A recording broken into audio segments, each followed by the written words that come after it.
नमस्कार प्रिय भक्तों, आज हम जिस विषय पर चर्चा करेंगे वह जीवन बदलने वाला है। हम बात करेंगे वाणी की शक्ति। शास्त्र कहते हैं जैसी वाणी वैसा भाग्य। मनुष्य का पतन और उत्थान दोनों ही वाणी से होते हैं। आज का विषय सिर्फ ज्ञान नहीं देगा बल्कि आपका जीवन बदलने की क्षमता रखता है। अब देखिए वाणी क्या है। वाणी केवल शब्द नहीं है। ऋग्वेद में लिखा है वाक्य देवताओं की माता है, अर्थात जो शब्द आपके मुख से निकलते हैं वही जीवन का निर्माण और विनाश कर सकते हैं। मन में जो विचार आते हैं जब वह शब्द बनते हैं तो उसे वाणी कहते हैं। वाणी ही आपके कर्मों और भाग्य की नींव रखती है। शास्त्रों में वाणी का महत्व।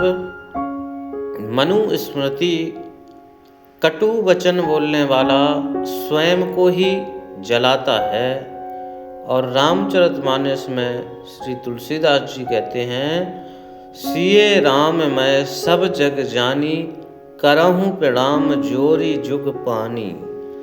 शुद्ध वाणी वाले व्यक्ति के चारों ओर शांति और सौभाग्य स्वयं उत्पन्न होते हैं।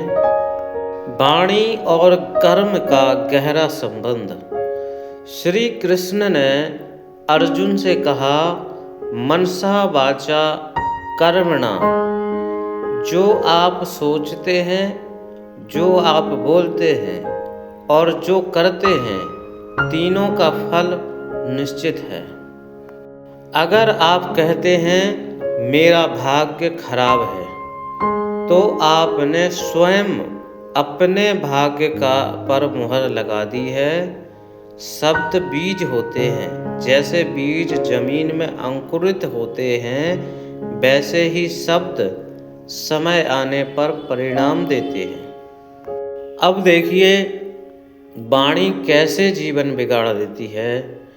क्रोध में बोले गए शब्द तीर से भी तेज होते हैं। तीर लौट सकता है लेकिन शब्द वापस नहीं आते।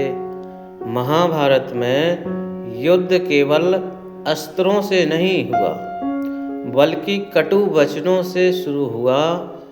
द्रौपदी का अपमान, शकुनी की वाणी, दुर्योधन का अहंकार सब वाणी के कारण है।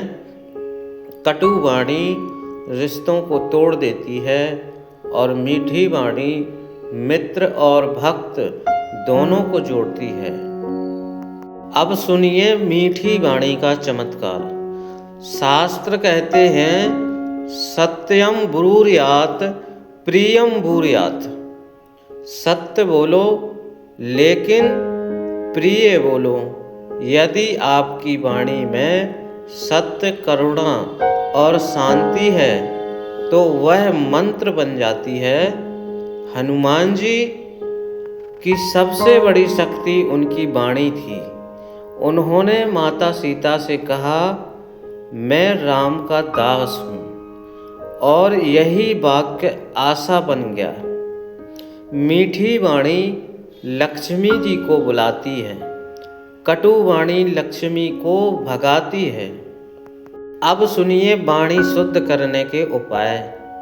पहला उपाय है जो नाम जपता है उसकी वाणी स्वाभाविक रूप से बदलती है। दूसरा, मौन का अभ्यास। मनुस्मृति कहती है मौन सबसे बड़ा तप है। तीसरा, निंदा से बचें। जो दूसरों की निंदा करता है वह अपने पुण्य घटाता है। और चौथा, धन्यवाद बोलें। यह केवल शब्द नहीं, ऊर्जा है। हर धन्यवाद वाणी में सौभाग्य उत्पन्न करता है। आखिरी बात, निष्कर्ष।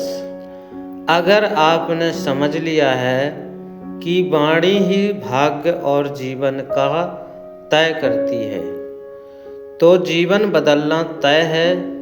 आज से संकल्प लें, कटु नहीं बोलूँगा, नकारात्मक नहीं बोलूँगा, किसी का दिल नहीं दुखाऊंगा। याद रखें, भगवान मंदिर में नहीं आपकी शुद्ध वाणी में वास करते हैं।